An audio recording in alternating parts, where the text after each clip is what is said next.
सभी को जय सिया राम।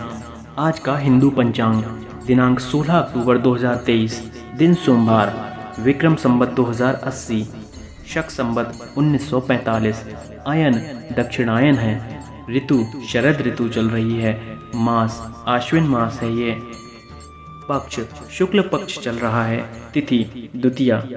ब्रह्मचारिणी माँ का व्रत दिवस रात्रि 1:13 तक, तत्पश्चात तृतीया तिथि रहेगी। नक्षत्र स्वाति नक्षत्र 7:35 तक, तत्पश्चात विशाखा। योग विष्कंभ सुबह 10:04 तक, तत्पश्चात प्रीति। राहु काल सुबह 8:04 से 9:31 तक। सूर्य उदय होंगे 6:37 पर प्रातः। सूर्यास्त होंगे 6:14 सायंकाल। दिशाशूल पूर्व दिशा में। ब्रह्म मुहूर्त प्रातः 4:58 से 5:47 काल तक। निष्ठा मुहूर्त रात्रि 12:01 से 12:50 तक रहेगा। व्रत पर्व विवरण। नवरात्रि के द्वितीय दिवस पर माता ब्रह्मचारिणी का व्रत एवं पूजन दिवस। चंद्र दर्शन होंगे शाम को 6:14 से 7:09 सुबह तक। विशेष द्वितीया को बृहति छोटा बैंगन या कटहरी खाना निषिद्ध है। ब्रह्मवैवर्त पुराण ब्रह्मखंड के अनुसार नवरात्रि 15 अक्टूबर से 23 अक्टूबर 2023 तक नवरात्रि पर्व रहेगा। नवरात्रि में उपवास की महत्ता क्यों है? नवरात्रि में व्रत, उपवास, ध्यान, जप और संयम, ब्रह्मचर्य, पति पत्नी एक दूसरे से अलग रहें। यह बड़ा स्वास्थ्य लाभ, बुद्धि लाभ, पुण्य लाभ देता है। नवरात्रि संयम का संदेश देने वाली है। यह हमारे ऋषियों की दूरदर्शिता का सुंदर आयोजन है, जिसमें हम दीर्घ जीवन जी सकते हैं और दीर्घ सूझबूझ के धनी होकर ऐसे पद पर पहुंच सकते हैं जहां इंद्र का पद भी नन्हा लगे। नवरात्रि के उपवास स्वास्थ्य के लिए वरदान है। अन्न से शरीर में पृथ्वी तत्व होता है और शरीर कई अनपचे और अनावश्यक तत्वों को लेकर बोझा ढो रहा होता है। मौका मिलने पर ऋतु परिवर्तन पर वे चीजें उभरती हैं और आपको रोग पकड़ता है। अतः इन दिनों में जो उपवास नहीं रखता और खा करता है, वह थका बीमार रहेगा। उसे बुखार आदि बहुत होता है। इस ढंग से उपवास देगा पूरा लाभ।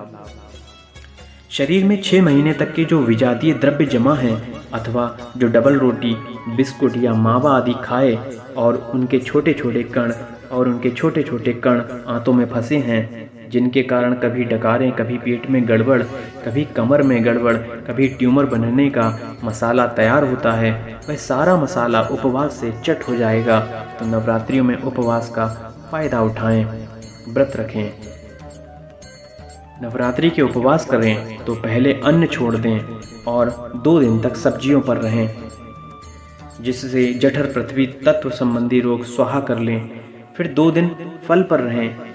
सब्जियां जल तत्व प्रधान होती हैं और फल अग्नि तत्व प्रधान होता है। फिर फल पर भी थोड़ा कम रहकर वायु पर अथवा जल पर रहें तो और अच्छा, लेकिन यह मोटे लोगों के लिए है। पतले दुबले लोग किशमिश, द्राक्ष आदि थोड़ा खाया करें और इन दिनों में गुनगुना पानी हल्का फुल्का थोड़ी मात्रा में पिएं। ठंडा पानी पिएंगे तो जठराग्नि मंद हो जाएगी। अगर मधुमेह, डायबिटीज, कमजोरी, बुढ़ापा नहीं है, उपवास कर सकते हो तो कर लेना। 9 दिन के नवरात्रि के उपवास नहीं रख सकते तो कम से कम सप्तमी, अष्टमी और नवमी का उपवास तो रखना ही चाहिए। आयु तथा बुद्धिवर्धक प्रयोग।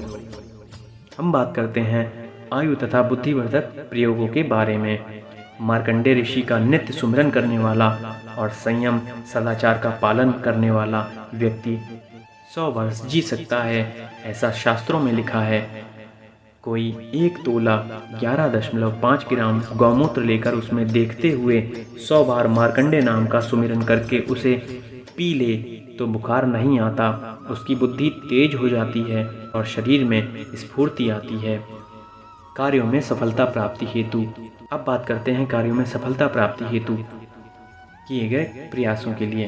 कार्यों में सफलता प्राप्ति हेतु हमें क्या करना चाहिए, हम बात करेंगे अब उसके बारे में।